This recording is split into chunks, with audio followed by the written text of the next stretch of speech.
በስመ አብ ወወልድ ወመንፈስ ቅዱስ አሐዱ አምላክ። መጀመሪያ በክርስቶስ ክርስቲያን በወልድ ወልዳን በመንፈስ ቅዱስ ድማ መንፈሳውያን ዝተሰመኹም ናይ እግዚአብሔር ቤተሰብ አፍቀርቲ ንጽሕተ ንጹሓን ቅድስተ ቅዱሳን አቁራሪት መዓሳ አሊት ምሕረት ዝኾነት አደና ቅድስት ድንግል ማርያምን ብናይ ኩሎም ሕርያን እግዚአብሔር ቅዱሳን መላእኽቲ ነቢያትን ሐዋርያትን ጻድቃንን ሰማዕታትን ብረድኤትን ብጸጋን አመንቲ ብመስቀል ጎይታናን አምላኽናን መድኃኒናን ኢየሱስ ክርስቶስ ተመካሕቲ ኣብዛ መገዲ ሓቅን ጽድቅን መገዲ ህይወትን ድሕነትን ዝኾነት ኦርቶዶክሳዊት ተዋህዶ ቤተ ክርስቲያን አመንቲ ዝኾንኩም ህዝበ ክርስቲያን ከመይ ኣለኹም? ደሓን ደለኹም? መቸም መተን ኩሉ ግዜ ምስጋና እግዚአብሔር ዝለመዳ ከናፈርኩምን ኣብኩምን ነቲ ሰማይን ምድርን ዝርአን ዘይርአን ኩሉ ዝፈጠረ ልዑለ ባህሪ እግዚአብሔር አምላኽና ተመስገን እግዚአብሔር ኢልኩም ምስጋናኹም ከም እተቕርቡ ዘጠራጥር የብለይን። ሕራይ እምበኣር ሎሚ እግዚአብሔር አምላኽና ብቅዱስ ቃሉ ብቅዱስ መንፈሱ ብቅዱስ ጽሑፉ ገይሩ ዝምህረና ታሪኽ ቤተ ክርስቲያን ኣብ ግዜ መናፍቃን እዩ። መናፍቅ ማለት ፍርቂ ጎደሎ ተጠራጣሪ ኣብ እምነቱ ጽንዓት ዘይብሉ ለዋጥ ሃይማኖት ዝተፈላለየ ሓሳብ ዘለዎ ክሓዲ ክኸውን ከሎ እቲ ቀዳማይ ምንፍቅናን ምጥርጣርን ክሕደትን ዘምጽአ ሳጥናኤል ዲያብሎስ ሰይጣን እዩ። ሳጥናኤል ንመላእኽቲ ኣነኤ ፈጢረኩም ምስ በሎም ዝተጠራጥሩን ዝኽሓዱን ኣለዉ። ንሳቶም ከዓ ርኩሳት መናፍስቲ ኮይኖም ሎሚ ንሰባት የጠራጥሩን የስሑትን ኣለዉ። ነዞም መናፍቃን ጎይታና ኢየሱስ ክርስቶስ ጸላኢ ይብሎም ነበረ። ኣብ ወንጌል ማቴዎስ ምዕራፍ 13 ፍቅዲ 39 ከም ንረኽቦ እቲ ዝዘርኦም ጸላኢ ዲያብሎስ እዩ ይብል።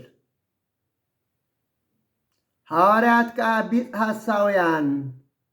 ሓሰውቲ ኣሕዋት ይብልዎም ነበሩ። ኣብ ገላትያ ምዕራፍ 2 ፍቅዲ 4 እንተሪኢና እቶም ኣሕዋት ተመሲሎም ኣብ ማእከልና ዝተኣተዉ ሰለይቲ ይብሎም ሐዋርያ ቅዱስ ጳውሎስ። ቀጺሉን ኣብ ካልኣይ ቆሮንጦስ ምዕራፍ 11 ፍቅዲ 13 ናይ ክርስቶስ ሐዋርያት ከም ዝኾኑ ከምስሉ ብምጥባር ዝዓዩ ሓሰውቲ ሐዋርያት እዮም ይብል። ሊቃውንቲ ቤተ ክርስቲያን ከዓ መናፍቃን ይብልዎም ነበሩ። እዞም መናፍቃን እዚኦም ፍቁርቁ ናይ ቤተ ክርስቲያን መጽሓፍቲ ሒዞም ከምቲ ኣብ ካልኣይ ጴጥሮስ ምዕራፍ 3 ፍቅዲ 16 እቶም ደናቁርን ዘይጽኑዓትን ነቲ ቅዱሳት መጽሓፍቲ ንጥፍኣት ገዛእ ርእሶም ይጣዋይው ኣለዉ ዝበለ ንመጽሓፍቲ ደስ ከም ዝበሎም እውን ከም ዝበሎምን ንኦም ከም ዝጥዕሞም ዘይትርጉሙ እናሃቡ ንሰባት ዘስሑቱን ዘታልሉን እዮም። ናይ ቤተ ክርስቲያን መጽሓፍቲ ሒዞም ከምቲ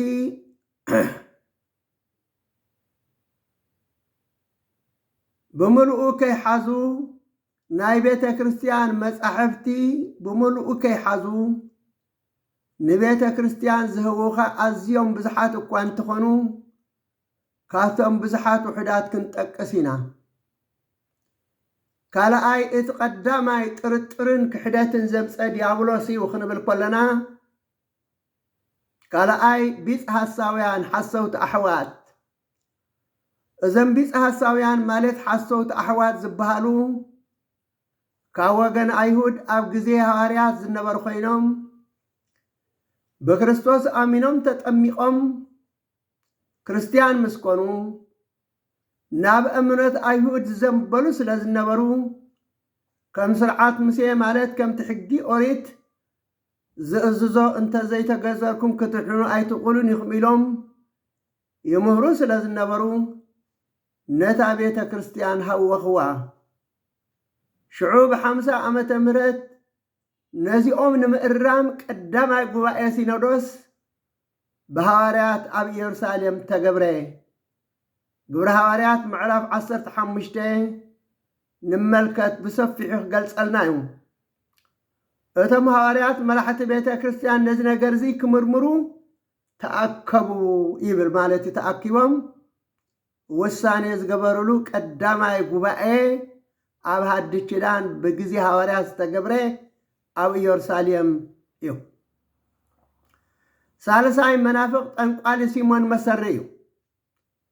سيمون بفيليبس وانجلاو امنت كريستنا تقبلو آمينو تتأميقوكو أنت نبره بتنقلنا سرايين محادر سلاز نبره نايبع له حسابن تمرتن بمسفحفح كل زفترك قدامي حيل زلو حويو حوي زرقن زي الرقن كلت بهريات اللوه زلو ايو اتزرقه نتزرقه اتزيرقه نيتزيرقه زغزي رقيو زغزي يبل نبره بزعباناتو اماص اصاخ زارب كله خا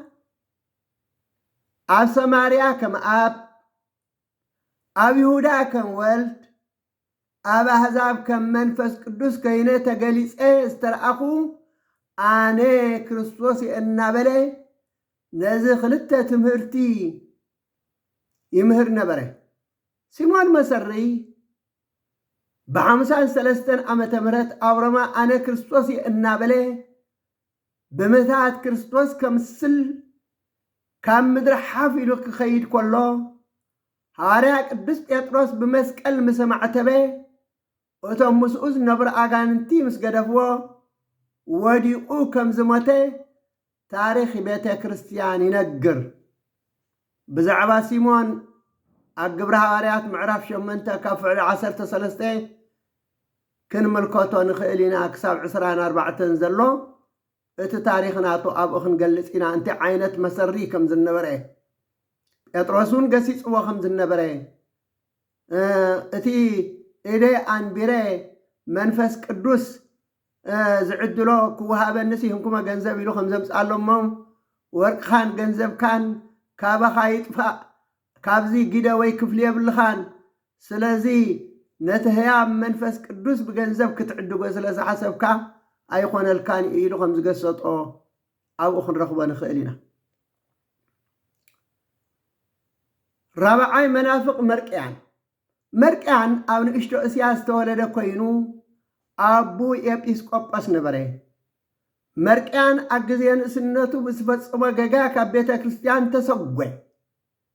ب105 ዓመተ ምህረት ራብረማ ከይዱ ምጽዋት በመሃብ ተቀባልነት ረኸበ ንምንፍቅና ይካላኸል ኣለኹ ብዝብል ጎልባብ ከዓ ናይ ባዕሉ ምንፍቅና ስለዘኣተኣታውተወ ንኻልኣ ግዜ ካብ ቤተ ክርስቲያን ተሰጎ ናይ መርቅያን ሓሳብን ትምህርትን ክልተ ኣማልኽቲ ሕሱምን ሕያዋይን ኣለው ይብል ነበረ እቲ ሕሱም ምሕረትን ርህራሄን ዘይብሉ ጨካን ዝብሎ ንእስራኤል ዝመርሖም ኣምላክ ክኸውን ከሎ እቲ ሕያዋይን ርህሩህን ዝብሎ ከዓ ንክርስቶስ እዩ ክሳዕቲ ዝመጽኣሉ ግዜ ዋላ ሓደ ከይፈለጦ ተሰዊር ዝነብር እዩ ነበረ ይብል መጽኢኻ ንህዝቡ ሓድሽ ኪዳን መሃረ ካብ ሕሱም ኣምላኽ ድማ ናፃ ኣውፅኣና ዝብል ትምህርቲ ይምህር ነበረ ምክንያቱ እቲ ኣብ ግዜ ብሉይ ኪዳን ዝነበረ ኣምላኽ ሕሱም ኣምላኽ እዩ እቲ ኣብ ግዜ ሓድሽ ኪዳን ዝመፀ ኣምላኽ ክርስቶስ ግን ሕያዋይ ኣምላኽ እዩ እንዳበለ የስተምህር ነበረ ክልተ ኣማልኽቲ እዩ ስለዚ ካብቲ ሕሱም ኣምላኽ ሲ ናፃ ኣውፂኡና ይብል ማለት እዩ ካልኣይ ክርስቶስ ኣብ መስቀል ዝረኸቦ መከራ የልቦን ምትሃት እዩ ሕማም ኣይተሰምዖን ይብል ነበረ መርቅያን ጿሚ ስለ ዝነበረ ጾም ነፍሲ ካብ ስጋኣ ተፈልያ ብቁልጡፍ እያ ትኸይድ ዝብል እምነት ስለ ዝነበሮ ንጾም ኣዝዩ ፀቂጡ ይምህር ነበረ ንብሉይ ኪዳን ማለት ንኦሪት ኣዝዩ ስለ ፀልኦ ድማ ቀዳም ናይ ጾምን ናይ ሓዘንን መዓልቲያ ይብል ነበረ ሳልሳይ ንመውስዎ ይቃወም ስለ ዝነበረ ዘይበይተመርዓኹም ካብ መውስዎ ረሓቁ ርሒቁም ንበሩ ናብራ ኣይትግበሩ እናበለ ይምህር ነበረ ሓሙሻይ ኣርጀንስ ኣብ እስክንድርያ ተወሊዱ ዝዓበየ ወለዱ ክርስቲያን ነበሩ ቀዳማይ ትምህርቱ ኣብ እስክንድርያ ኮይኑ መምህሩ ቀሌምንጦስ ነበረ ቀሌምንጦስ ካብ እስክንድርያ ምስ ተሰጎየ ናይ እስክንድርያ ሊቀ ጳጳሳት ዲሜጥሮስ ኣብ 17 ዓመቱ ኣርጀንስ ኣብ ክንዲ መምህሩ ተተኪኡ ክምህር ሾሞ ናብቲ ኣብ ከተማ እስክንድርያ ዝነበረ ቤት ትምህርቲ ፍላስፋ ኣትዩ ካብ ኣሜኔዎስ ብ231 ዓመተ ምህረት ፍልስፍና ተማህረ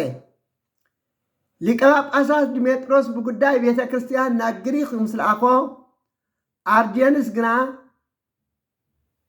ናብ ፍልስጥኤም ናይ ሃገር ቅሳርያ ከይዱ ካብቶም ኣብ ኢየሩሳሌም ዝነበሩ ፈተውቱ ኤጲስቆጶሳት እስክንድሮስን ቴዋክቶትን መዓርግ ቅስና ተቐበለ ቅዱስ ጴጥሮስ ካብ ሕጊ ወፃኢ ስለ ዝገበሩ ንኩሉ እምነቶም ዝሃብዎን ነቲ ዲቁና ዝተቐበለ ኣርጀንስን ወገዞም ኣርጀንስ ከም መምህሩ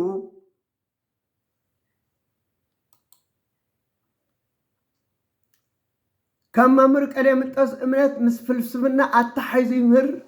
ናይ እግዚኣብሔር ምሕረት ንሰብ ጥራይ ዘይኮነ ንኩሉ ፍጥረት ኮላይ ነጋንንቲ እዩ ዝብሉ ሓያሎ መፅሓፍቲ ድማ ፀሓፈ ቃል እግዚኣብሔር ኣርጀንስ ከም ዝበሎ ዘይኮነስ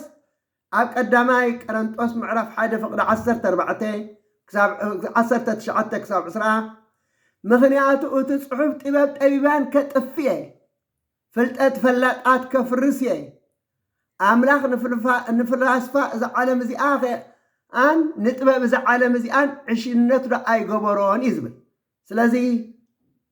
እቲ ፍልስፍና ዝብሎ ዝነበረ ኣብ ቅድሚ እግዚኣብሔር ፍልስፍና ኣይሰርሕን ቀፂሉ ኣብ ዕብራውያን ምዕራፍ 2 ፍቅዲ 14 ንዘርአ ኣብርሃም እምበር ንመላእክቲ ከድሕና ይመጻእኩን ይብል ስለዚ ኣርጀንስ ኮላይ ነጋንንቲ ከይተረፈ ከድሕን ይመጽእ እዩ ዝብል ነይሩ ስለዚ ጎይታናን ኣምላኽናን መድሓኒናን ኢየሱስ ክርስቶስ ናብዚ ዓለም እዚ ዝመፅአ ንዘርአ ኣብርሃም እምበር ንመላእክቲ ከድሕን ኣይመፅአን ይብል ኣብ ዕብራውያን ምዕራፍ 2 ፍቅዲ 14 በዚ ናይ ፍልስፍና ትምህርቱ ኣብ እስክንድርያን ኣብ አንጾኪያን ይከራከር ስለ ዝነበረ ኣብ ቁስጥንጥንያ ኣብ ዝተገብረ ዓለም ለኸ ጉባኤ ኣብያተ ክርስቲያናት ምስ መጽሓፍቱ ተወገይቱ ካብ ቤተ ክርስቲያን ተፈልየ ቀፂሉ ሻድሻይ መናፍቅ ሰባልዮስ እዩ ሰባልዮስ ኣብ ሮም እግዚኣብሔር ሓደ ገጽ ሓደ ኣካል ስለ ዝኾነ ኣብ መከራ ተቐቢሉ እዩ ዝብል ትምህርቲ ክሕደት መሃረ ሪኢኹም እግዚኣብሔር እዚ ሓደ ገጽ ሓደ ኣካል ስለ ዝኾነ ኣብ መከራ ተቐቢሉ እዩ ምክንያቱ ተሰቂሉ እዩ ማለት እዩ ሕማማት ክርስቶስ ተቐቢሉ ብስጋ ከበደና ቅድስቲ ድንግል ማርያም ንብሎ ንእኽሒዱስ እንታይ ይብላ ኣሎ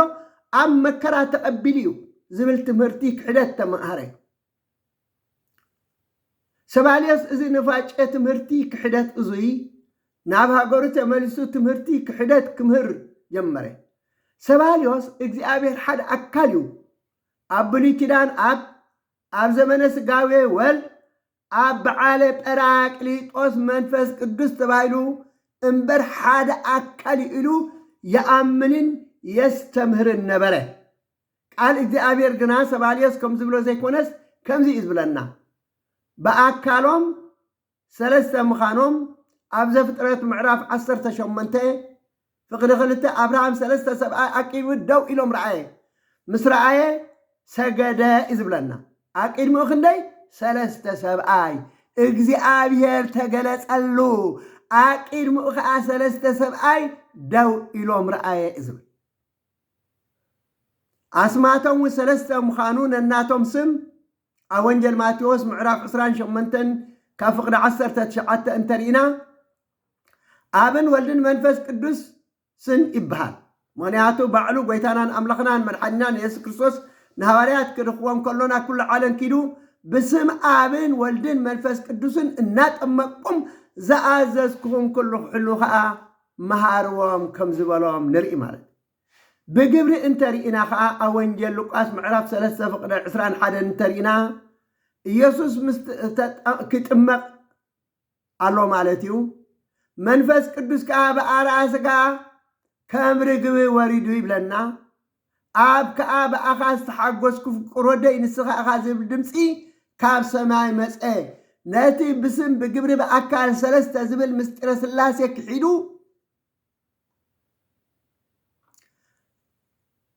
ሓደ ገጽ ሓደ ኣካል እዩ ስለ ዝበለ በዚ ዘይቁኑዕ ትምህርቱ ተወጊዙ ካብ ቤተ ክርስቲያን ተፈልየ ሻውዓይ መናፍቅ ጳውሎስ ሳምሳጢ ጳውሎስ ሳምሳጢ ኣብ ከባቢ ንእሽቶ እስያ ዝተወልደ ኮይኑ ሳምሳጢ ሃገረ ስብካቱ እዩ ምክንያቱ ጳውሎሳት ብዙሓት ስለ ዘለው ንመፍለይ በታ ሃገረ ስብከቱ እዩ ዝፅዋዕ ዘሎ ጳውሎስ ሳምሳጢ ይበሃል ሳምሳጢ ሃገረ ስብከቱ እዩ ትምህርቱ ከም ሰባልዮስ እግዚአብሔር ሓደ ገጽ እዩ ይብል ነበረ ቃል ኣካል ዘይብሉ ኣብ ውሽጢ ኣብ ዝነበረ ሓይሊ እዩ ካብ ማርያም ዝተወልደ ዕሩቕ ብእሲ መለኮት ዘይብሉ ሰብ እዩ ኢየሱስ ይበሃል ኢየሱስ ኣብ ዮርዳኖስ ክጥመቅ ከሎ ኣብ ዝነበረ ዝርው ቃል ማለት ኣካል ዘይብሉ ፋሕ ዝበለ ቃል መፅኡ ሓዲርዎ ብድሕሪኡ ብዝሰርሖ ተጋድሎ ወዲ እግዚአብሔር ክበሃል ከኣለ ዝብል ናይ ክሕደት ትምህርቲ ስለ ዘምሃረ ብ268 ዓመተ ምህረት ናይ ዓለም ለኸ ኣብያተ ክርስቲያናት ኣብ አንጾኪያ ጉባኤ ገይሮም ቃል ስጋ ለቢሱ ተዋሂዱ ሰብ ከም ዝኾነ ከረድእዎ ፈተኑ እንተኾነ ሰባልዮስ ኣይምለስን ስለ ዝበለ ወጊዞም ካብ ቤተ ክርስቲያን ፈለይዎም ሻምናይ መናፍቅ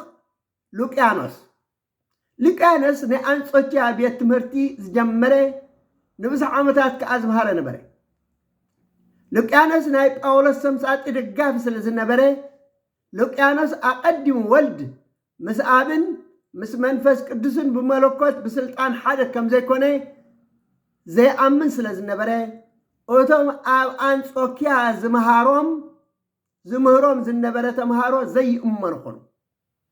ናይ እስክንድርያ ሊቀ ጳጳሳት እለ እስክንድሮስ ሉቅያኖስ ናይ ጳውሎስ ሳምሳጢ ወራሲ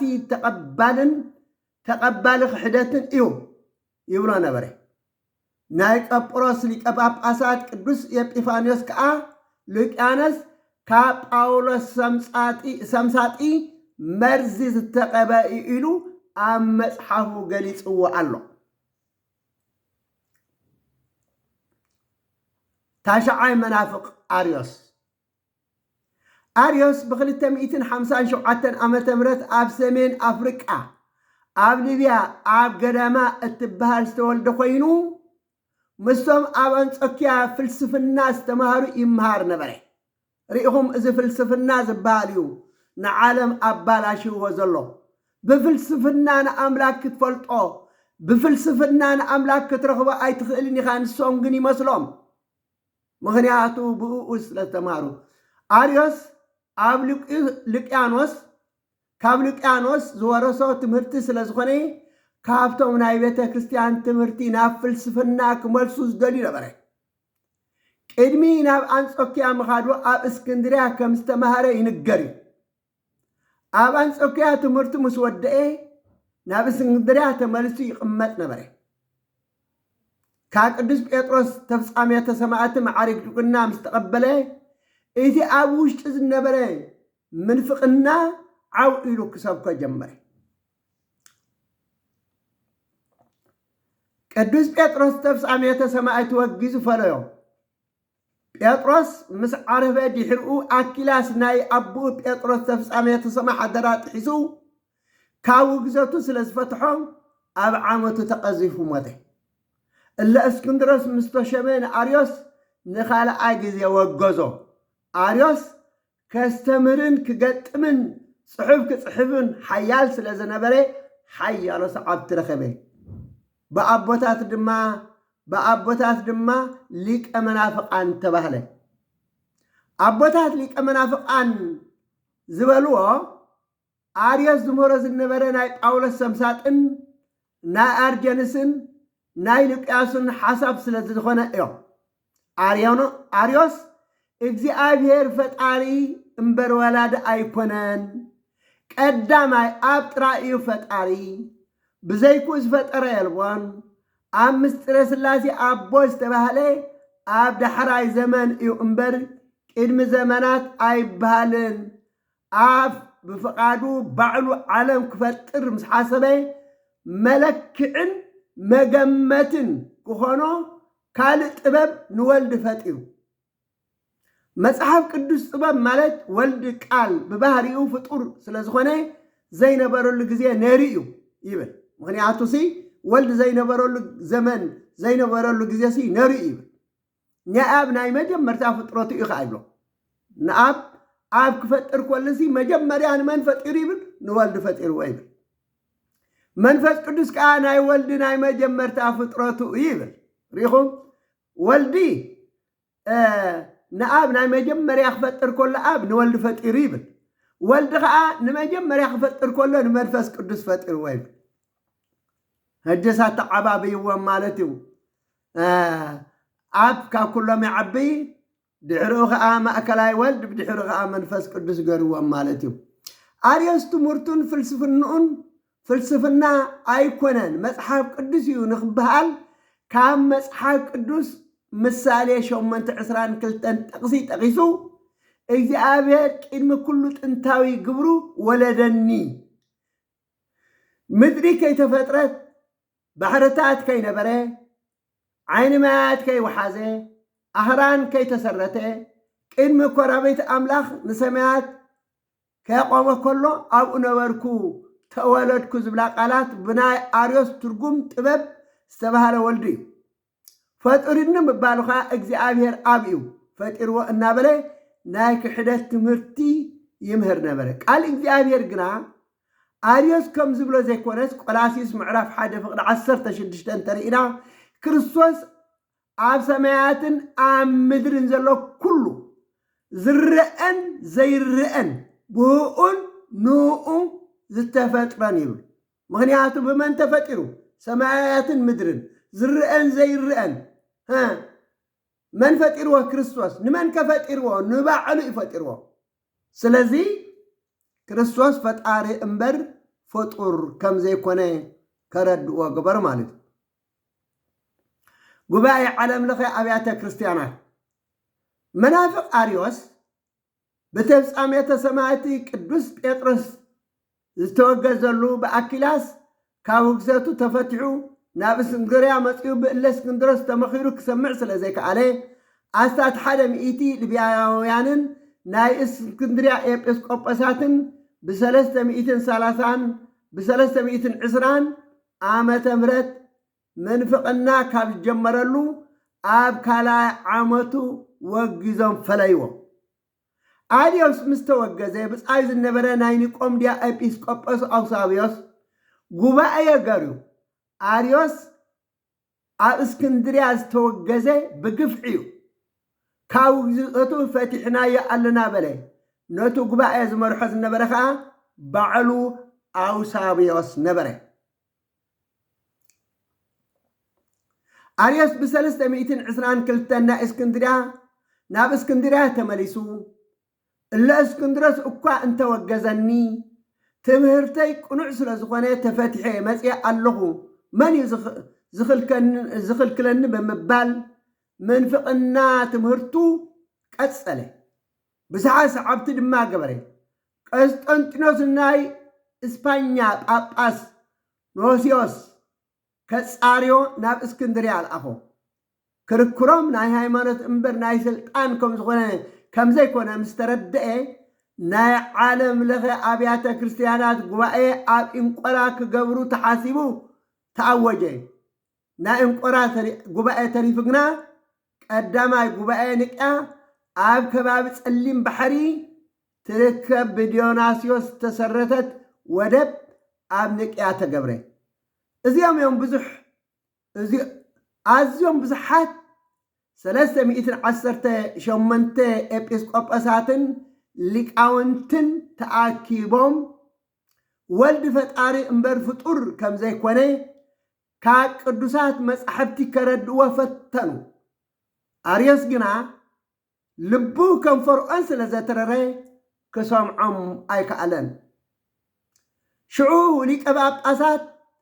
ሽዑ ሊቃውንቲ ቤተ ክርስቲያን ንሃይማኖት ጸሎተ ሃይማኖት ማለት አንቀጽ 7 አንቀጻት ዝሓዘ ኣውፅኡ ቀዳማይ ኩሉ ብዝሓዘ ሰማይን ምድርን ዝርአን ብዘይርአን ዝፈጠረ ብእግዚአብሔር ኣብ ንኣምን ካልኣይ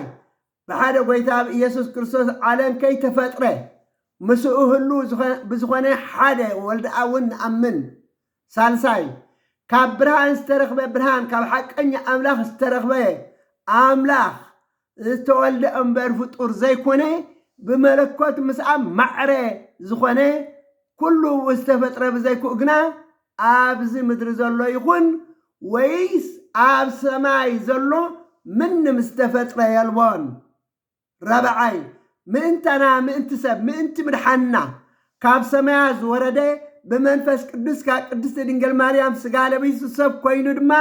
ብዘመን ጴንጤናዊ ጲላጦስ ምእንታና ተሰቂሉ መከራ መስቀል ተቐበለ ሞይቱ ተቐብረ ሓምሻይ ኣብ ቅዱሳት መጻሕፍቲ ከም ዝተጻሕፈ ኣብ ሳልሳይ መዓልቱ ካብ ሙታት ተፈልዩ ተስዐ ሻድሻይ ናብ ሰማያት ዓሪጉ ኣብ ያማና ኣቡኡ ተቐመጠ ሻውዓይ ከም ብሓድሽ ንሄዋንን ንሙታንን ክፈርድ ክመጽእ እዩ ንመንግስቱ ድማ መወዳእታ የብሉን ዝብል እዚ ጸሎት እምነት ይበሃል ንዛ ጸሎት እዚኣ ብግቡእ እንድሕር ደኣ ተረዲእናያን ፈሊጥናያን እምነትና ጽቡቅ ገርና ክንፈልጥ ኢና ነዚኣ ግና ሓድረኹም ክቡራት ክርስቲያን ክርስቶሳውያን ኣብ ልብና ክንሕዛ እንደገና ተወሳኺ ኣለዎ እታ ተወሳኺ ከዓ ክትመጽያ ኣብ ዳሕራይ ከንብበልኩም እየ ኢየሱስ ክርስቶስ ፈጣሪ ምዃኑ ኢየሱስ ክርስቶስ ኣምላኽ ምዃኑ ኢየሱስ ክርስቶስ ፈራዲ ምዃኑ ወንጌል ዮሐንስ ምዕራፍ 1 ፍቅዲ 3 ብኡ ማለት ብኡ ይብል በክርስቶስ ኩሉ ተፈጥረ ካብቲ ዝተፈጥረ ዘበለ ብዘይካ ብኡ ማለት ብዘይካ በክርስቶስ ሓንቲ እኳ ዝተፈጥረ የልቦን ይብል ኣብ ወንጌል ዮሐንስ ምዕራፍ 1 ፍቅዲ 9 እቲ ንኩሉ ሰብ ዘብርህ ብርሃን ሓቂ ኣብ ዓለም መጽ ሪኢኹም እቲ ንኩሉ ሰብ ዘብርህ ብርሃን ሓቂ ናበይ መጽ ናብ ዓለም መጽ ኣብ ቁጽሪ 10 ኣብ ዓለም ወነበረ ዓለም ብኡ ማለት በክርስቶስ ተፈጥረ ትብልልኩም ዓለም በመን ተፈጥራ በክርስቶስ ተፈጥራ ኣብ ዓለም ነበረ ዓለምን ብኡ ተፈጥረት ዓለም ግና ኣይፈለጠተን ይብል ሪኢኹም እዞም መናፍቃን እዚኦም ግን ክርስቶስ መን ምዃኑ ስለ ዘይፈለጥዎ ፍጡር እዩ እናበሉ ኣምላኽ ምዃኑ ፈጣሪ ምዃኑ ፈራዲ ምዃኑ ዝኽሕዱ ኣብዚ ግዜ ዘናውን ብዙሓት እዮም ስለዚ ናቶም ኣጸኒሐ ከም ጸልኩም እየ ምናልባት እቲ መደብና ከይነውሕ ካልእ መዓልቲ ዋላ ከቁርበአ ሕጂ ጥራይ እቶም በብግዚኡ ዝተወገዙ كحدث زمصو كم زلومي زمصو وزلو كحدث يمصو أمو قبائي قروم تأكيبهم كم مصحفتي كردقوهم يفتنوا انت تقبلهم ناب امرتهم ناب تاز النبر واقنعت امرتهم كم زملوس يقبروا انت ابيهم كاوغيزهم نسمنتن كيسحتوا كيتارلو يسوقوهم نبر ابي ساياس هو مزمور داوود 33 فقد 6 تايب እግዚአብሔር ንሰማያት በትእዛዙ ንጽሐይን ወርሕን ከዋክብትን ከአ በቃሉ ፈጠሮም ይብል ሪኹም በቃሉ እግዚአብሔር ዝብሎ ዘሎ መን ክርስቶስ እዩ ምክንያቱ ንኹሉ እዚ ተፈጢሩ ዘሎ በቃል አምላኽ በክርስቶስ ተፈጢሩ በቃሉ ይብላሎ ቃል ይዝባል አብ ቃል መንፈስ ቅዱስ አብ ማለት ልብ ማለት እዩ ወልድ ማለት ቃል ማለት እዩ መንፈስ ቅዱስ ማለት ትንፋስ ማለት ስለዚህ እግዚአብሔር ንሰማያት በትእዛዙ ንጽሐይን ወርሕን ከዋክብትን ከአ በቃሉ ፈጠሮም ይብል ኣብ ኢሳያስ 45 ፍቅሪ 12 ንምድሪ ዝገበርኩ ኣብኣ ዘሎ ሰብ ከአ ዝፈጠርኩ ኣነ እየ ንምድሪ ዝገበርኩ ኣብኣ ዘሎ ሰብ ከአ ዝፈጠርኩ ኣነ እየ ንሰማያት ዘርግሐ ዘርግሓ ድማ ኣእዳወይ እየን ይብል ንጽሐይን ወርሕን ከዋክብትን ዝስ ኣነ እየ ይብል እግዚአብሔር ሰማያት ፈጠረ ይብል ኣብ ቁጥሪ 18 እግዚአብሔር ሰማያት ፈጠረ አምላኽ ማለት ንሱ ይብል እና እቲ ንሰማያት ዝፈጠረ አምላኽ ሲ ንሱ እዩ ንምድሪ ደኮናን ኣጽንዓን ንሳ መሕደሪ ሰብ ክትከውን እምበር ባዶ ክትከውን ኣይፈጠራን ይብል ንሱ ኣነ እግዚአብሔር እየ ብዘይካ ካል አምላኽ የልቦን ይብል መን ክርስቶስ ማለት ኣብ ዘፍጥረት ምዕራፍ 1 ፍቅዲ 1 አምላኽ በመጀመርታ ሰማይን ምድርን ፈጠረ ይብል በመን እዮም ተፈጢሮም በክርስቶስ እዮም ተፈጢሮም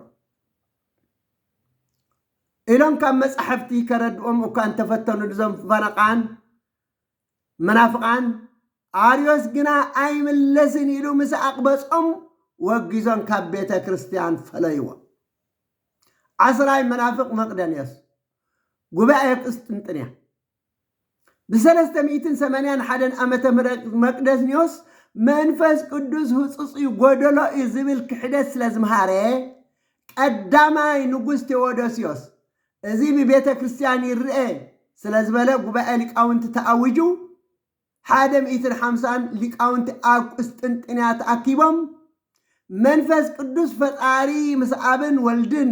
ማዕረ አምላኽ ምዃኑ ወንጌል ማቴዎስ ምዕራፍ 28 ፍቅዲ 19-20 ኢየሱስ ክርስቶስ ናዋርያት ኪዱ ንኩሎም አሕዛብ ብስም አብን ወልድን መንፈስ ቅዱስን እናጠመቁም ዝኣዘዝኩም ኩሉ ኩሉ እናማሃርኩም ደቀ መዛሙርተይ ግበርዎም ከም ዝመሎም ምክንያቱ ኣብዚ መንፈስ ቅዱስ ፈጣሪ ስለ ዝኾነ እዩ አቀዳማይ ጴጥሮስ ምዕራፍ አካልአይ ጴጥሮስ ምዕራፍ 12 አቀዳማይ ቆሮንጦስ ምዕራፍ 12 ፍቅዲ 3-11 ዘሎ ቃል ኣብ ኢዮብ ምዕራፍ 33 ፍቅዲ 4 መንፈስ ቅዱስ ይፈጠረኒ እስትንፋስ እቲ ኩሉ ዝኽእል ከአ ህይወት ዝሃበኒ ዝብል ቃል አካልአይ ቆሮንጦስ ምዕራፍ 13 ፍቅዲ 13 ካብ መጽሐፍቲ እናጠቀሱ አርዲኦም መንፈስ ቅዱስ ፈጣሪ ምዃኑ መንፈስ ቅዱስ አምላኽ ምዃኑ ምስ አብን ወልድን መንፈስ ቅዱስን ሓደ ከም ዝኾነ ገለጽሉ እንተኾነ ደለይ መቅደስዮስ ግና ኣይምለስን ስለዝበለ ወጊዞም ካብ ቤተ ክርስቲያን ፈለይዎ ካብዚ የድሕነና ካብዚ ክሕደት እዚ ካልኣይ አብልናሪዮስ ዝተባሃለ መናፍቅ ኣብ ምስጢረ ስጋዌ ቃል እግዚአብሔር ሰብ ኣብ ዝኾነሉ ግዜ ስጋ እምበር ነፍሲ ኣይተዋሃደን ኢሉ ስለዝሓደ ሰብ ማለት ነፍስን ስጋን ስለዝኾነ ኢሳይያስ ምዕራፍ 53 ፍቅዲ 12 ንሱ ነፍሱ ንሞት ወፈያ ይብል ማቴዎስ ምዕራፍ 27 ፍቅዲ 50 ነፍሱ ወፀት ይብል ማርቆስ ምዕራፍ 15 ፍቅዲ 37 ነፍሱ ወፀት ይብል ሉቃስ 23:46 ነፍሱ ወፀት ይብል ወንጌል ዮሐንስ ምዕራፍ 19 ፍቅዲ 30 ርእሱ አድነነ ነፍሱን ወፀት ይብል ቀፂሉ ዮሐንስ ምዕራፍ 10 ፍቅዲ 15 ነፍሰይ በጃ አባግዐይ ክሕልፋ ይብል በዓል ክርስቶስ ቀፂሉ ኣብ ፍቅዲ 17 ኣነ ንነፍሰይ በጃ ክሕልፋ ይብል በዓሉ ክርስቶስ ኣብ ወንጌል ዮሐንስ ምዕራፍ 12 ፍቅዲ 27 ነፍሰይ ጉያ ኣላ ይብል ክርስቶስ በዓሉ ዝብል ካብ መጻሕፍቲ ኣረድእዎ ሰለሳይ ወልድ ዝተዋሃዶ ናይ ኣዳም ስጋ ኣይኮነን ካልእ ብቅድሙ ዝነበረ ስጋ እዩ ዝብል መናፍቅ ስለዝነበሩ ኢሳያስ ምዕራፍ 7 ፍቅዲ 14 ድንግል ክትጠንስ ወዲ ክትወልድ ስሙ ኣማኑኤል ክሶሚያ ወንጌል ዮሐንስ ምዕራፍ 1 ፍቅዲ 22 ወዲ ክትወልድ ንሱ ንህዝቡ ካብ ሓጢኣቶም ከድሕኖም እዩ ስሙ ኢየሱስ ክሶሚያ ኢኻ ኣብ ቁፅሪ 22 እቲ እግዚአብሔር ብነቢይ ድንግል ክትጠንስ ወዲ ክትወልድ ያ ስሙ ኣማኑኤል ክብሉ እዮም ትርጉሙ ኣምላኽ ምሳና ማለት ዝበሎም እንቲ ክፍጸም ዝብል ኣብ ወንጌል ሉቃስ ምዕራፍ 2 ፍቅዲ 30 መልአኽ ማርያም ክትጠንሲ ወዲ ክትወልድ ኢኺ በላ ኣብ ቁፅሪ 2 ምዕራፍ 2 ፍቅዲ 7 በኽር ወዳ ወለደት ብዓለማውን ጠቕለት ኣብ መብልዒ እንስሳኻ ኣደቀሰቶ ዝብል ኣብ ፍቅዲ 2 ምዕራፍ 2 ፍቅዲ 10 መልአኽ እግዚአብሔር ሎሚ መድሓኒ ክርስቶስ ጎይታ ተወሊድልኩም ኣሎ ዝብል ኣብ ኢሳይያስ ምዕራፍ 9 ፍቅዲ 6 ሕፃን ተወሊዱልና ስሙ ብርቱዕ ኣምላኽ መስፍን ሰላም ክስመዕ እዩ ዝብል ኣብ ወንጌል ማቴዎስ ምዕራፍ 1 ፍቅዲ 1 መጽሓፍ ወለዶ ኢየሱስ ክርስቶስ ወዲ ዳዊት ወዲ አብርሃም ዝብል ኣብ ፍቅዲ 18 ልደት ኢየሱስ ክርስቶስ ካብ ማርያም እዚ ዝብል ኣብ ገላትያ ምዕራፍ 3 ፍቅዲ 16 እቲ ንአብርሃም ዝተነግረ ተስፋ ንዘርአኻ ንሱ ክርስቶስ እዩ ዝብል ኣብ መዝሙር ዳዊት 132 ፍቅዲ 11 እግዚአብሔር ዳዊት ካብ ፍረ ከርስኻ ከተንስአልካ ዝብል ራእይ 22:16 ኢየሱስ ኣነ ሱር ዳዊትን ዘርኡን እየ ዝብል ራእይ 5 እቲ ካብ ነገድ ይሁዳ ዝኾነ እንስስ አንበሳ እቲ ሱር ዳዊት ዝብል ሮሚ 1:3 ወዱ ብስጋ ካብ ዘርኢ ዳዊት እዩ እቲ ወዱ ብስጋ ካብ ዘርኢ ዳዊት ዝብል ኣብ ሮሚ ምዕራፍ 9 ፍቅዲ 5 ደቂ እስራኤል እዮም ክርስቶስን ብስጋ ካብኦም እዩ ንሱ ንዘለዓለም ብሩኽ ኣምላኽ እዩ ልዕሊ ኩሉ እዩ ዝብል ኣብዚ ጉባኤ እዚ መቅደስዮስ መንፈስ ቅዱስ ህፁፅ ምጡር እዩ መበልኡ ምክንያት ተሓቲቱ ክምልስ ስለዘይከኣለ ወጊዞም ካብ ቤተ ክርስቲያን ፈለይዎ ይብለና ስለዚ እዞም መናፍቃን እዚኦም ካብ ኣደና ቅድስቲ ድንግል ማርያም ስጋ ኣይወሰደን ዝብሉ በብግዚኡ ዝለዓሉን ዝመፁን ዝነበሩ እዚ ኩሉ ጠቅስታት ዘንበብ ኩልኩም ክርስቶስ ብስጋ ካብ ኣደና ቅድስቲ ድንግል ማርያም ካብ ሰብ ከም ዝተወልደ ፍጹም ሰብ ፍጹም ኣምላክ ከም ዝኾነ ዝገልጽ እናሃሎ ከሎ ስጋ ካብ ሰማይ ኣውሪድዎ ዝብሉ ኣለዉ ዋላ ኣብዚ ግዜና ኣለዉ ኣብዚ ግዜና ኣብዚ ሕጂ ኣለዉ ኣዝዮም ብዙሓት ውሑዳት ዘይኮኑ ስለዚ ናይ ስሕተት ትምህርቲ ምዃኑ ክንፈልጥን ክንርዳእን ይግባአና ህራይ ነቲ ኣብ ጉባኤ ንቅያ ዘቕረብዎ ጸሎተ ሃይማኖት 4 አንቀጻት ወነአምን በመንፈስ ቅዱስ ምክንያቱ መንፈስ ቅዱስ ጎደሎ ህጹጽ ኢሉ ስለዝነበረ እቶም ኣብ ንቅያ ዝተኣከቡ ጉባኤ ሊቃውንቲ ኣቦታት ኤጲስቆጶሳትን ጳጳሳትን ወነአምን በመንፈስ ቅዱስ ማለት ቀዳማይ ጎይታን መሕወይን ብዝኾነ ካብ ኣብ ሰረጸ መንፈስ ቅዱስ ንኣምን ምስ ኣብን ወልድን ንሰግደሉን ነመስግኖን በነቢያት ዝተናገረ እዩ ካልኣይ ልዕሊ ሁሉ ብዝኾነት ናይ ሃዋርያት ጉባኤ ብሓንቲ ቅድስቲ ቤተ ክርስቲያን እውን ንኣምን ሳልሳይ ሓጢኣት ንምስትስራይ ብሓንቲ ጥምቀት እውን ንኣምን ራብዓይ ትንሣኤ ሙታንን ንዘለ ዓለም ዝመጽእ ህይወትን ተስፋ ንገብር ዝብል ወሰኽሉ ንትጸሎት ሃይማኖት አንተቦ ዘንበብኩልኩም እንደገና ዘመቦታት እዚአቶም ከዓ እታ ቀዳመይቲ ክርስቶስ ፍጡር ስለ ዝበለ ንክርስቶስ ፍጡር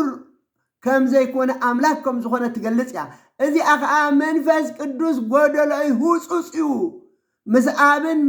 ምስ ወልድን ማዕረ አይኮነን ምስ በለ መቅደንዮስ ከዓ ወነአምን በመንፈስ ቅዱስ ኢሎም እዘን 4 አንቀጻት ወሲኾምሩ ማለት ስለዚህ እዚአን ኩለን ብጉበን ክነጽንዐን ይግባአና ማለት እዩ هراي مبل 12 منافق نسطروس ጉባኤ ኤፌሶን ዓለም ለኸ ጉባኤ ኤፌሶን አብያተ ክርስቲያን ዓለም ለኸ አብያተ ክርስቲያናት ኤፌሶን ንስጥሮስ ንኢየሱስ ክርስቶስ ናብ ክልተ ከፊሉ ሓደ ወዲ ዳዊት እዩ እቲ ካልኣይ ከዓ ወዲ እግዚአብሔር ኢሉ ይአምን ናይ ክሕደት ትምህርቲ ይምዕር ስለ ዝነበረ እዩ ቅድስት ድንግል ማርያም ዝወለደቶ ወዲ ዳዊት እምበር ወዲ እግዚአብሔር አይኮነን ኢሉ ይምር ስለ ዝነበረ ንስጥሮስ ቀንዲ ምኽንያት መኽሓዲኡ ኣብ ወንጌል ዮሐንስ ምዕራፍ 1 ፍቅድ 14 ዘሎ ቃል ስጋ ኮነ ዝብል ኮይኑ ቢገጋኑ ከም ዝጥዕሞ ገይሩ ስለ ዝተርጎመ ነበር ንኽሕደት ንስጥሮስ ብዝግባእ ዝመለሰሉ ናይ እስክንድርያ ሊቀ ጳጳሳት ቅዱስ ቄርሎስ ኮይኑ ኣብ ወንጌል ዮሐንስ ኣብ ወንጌል ሉቃስ ኣብታ መጀመርያ ቅዱስ ገብርኤል መልአኽ مسدنا قدست دنجل ماريان كبسرا خلو زبلا قال طراي اخلات ينزيا نمردي مغنياتنا كلت كفيل وزلو نسطرس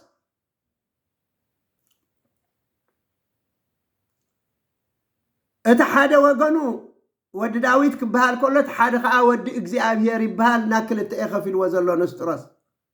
እዚ ግን መረዲ አወንጀል ሉቃስ እንተ ኸይድና ምዕራፍ 1 ካብ ፍቅዲ 31 እስኪ ሕጽር ብዝበላ ቃላት ከም በልኩም የጽማቅ ካብተን ውሽጠን ከጠንሲ ወድ ክትወልድ ኢኺ ኢየሱስ ክሰምየ ኢኺ ኢልዋ ወድ እትሉዑል ከአክብሃሊ ኣብ ቁጥሪ 20 ከንታይ እንታይ ይብል ከጠንሲ ወድ ክትወልዲ ኢየሱስ ክሰምየ ኢኺ ስበላስ ኣብ ቁጥሪ 22 ከአ ايتي ودي اتلو علكا كبهاليو ريخم ودي اتلو علكا كبهاليو اقدر 33 منغست مودعتا يبلون يبل بلاقه اقدر 35 ايتي كاباخذ ولد كا قدس ود املاك كبهاليو 4 نطبي ايتي كاباخذ ولد سي ቅዱስ ወደ አምላክ ክባል ስለዚህ ንክርስቶስ አክልተ الحاده ወደ ዳዊት ክባል الحاده ወደ እግዚአብሔር ክባል ኣብዚ ግን እቲ ካባኸ ዝውለድ ቅዱስ ወደ አምላክ ክባልዩ ወደ ትሉዕል ክባልዩ እና በለ ቅዱስ ገብርኤል ከም ዝገለጸልና እዚ ኢና ነሪ ስለዚህ ነዚ ስለዚ ሓደ እቱ ጸገም ኮይኑ ዘሎ ማለት እዩ أوه لمن أبز جزينا نايزم ببتنا أثنان بليك أونتي بيتا كريستيان زتوجزو تمرت زحازو بزحات مسيام علو